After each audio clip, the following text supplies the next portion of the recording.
কাতারে বাংলাদেশি মালিকানাধীন মেজবান বাড়ি রেস্তোরাঁ উদ্বোধন করা হয়েছে। রাজধানী দোহার সুক আল হারাজের বিপরীতে ফিতা কেটে প্রতিষ্ঠানটির যাত্রা আরম্ভ করেন দুই স্বত্বাধিকারী ওসমান গনি রুবেল ও মোহাম্মদ হাসান। উপস্থিত ছিলেন প্রবাসী ব্যবসায়ী আব্দুল আজিজ, মোহাম্মদ জাহেদ, জসিম উদ্দিন, সঙ্গীতশিল্পী শাহ আলম ও প্রতিষ্ঠানের ম্যানেজার মোহাম্মদ হিরো। উদ্যোক্তারা জানান, বিদেশের মাটিতেও যেন প্রবাসীরা দেশীয় খাবারের স্বাদ পেতে পারেন, সে কারণেই এমন উদ্যোগ তাদের। চট্টগ্রামের ঐতিহ্যবাহী মেজবানি মাংস ও ভুনা খিচুড়ি সহ আফগানি ও আরবি খাবার পাওয়া যাবে প্রতিষ্ঠানটিতে। উদ্বোধন উপলক্ষে প্রায় 4 শতাধিক প্রবাসীদের মাঝে বিনামূল্যে খাবার বিতরণ করা হয়।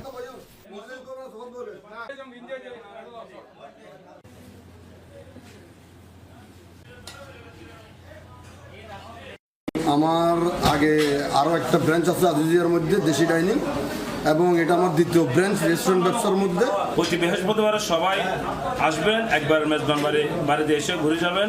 ইনশাল্লাহ দেখবেন আমাদের সার্ভিসটা কেমন, আমাদের অনেক কিছু আলহামদুলিল্লাহ ভালো কিছু করবো।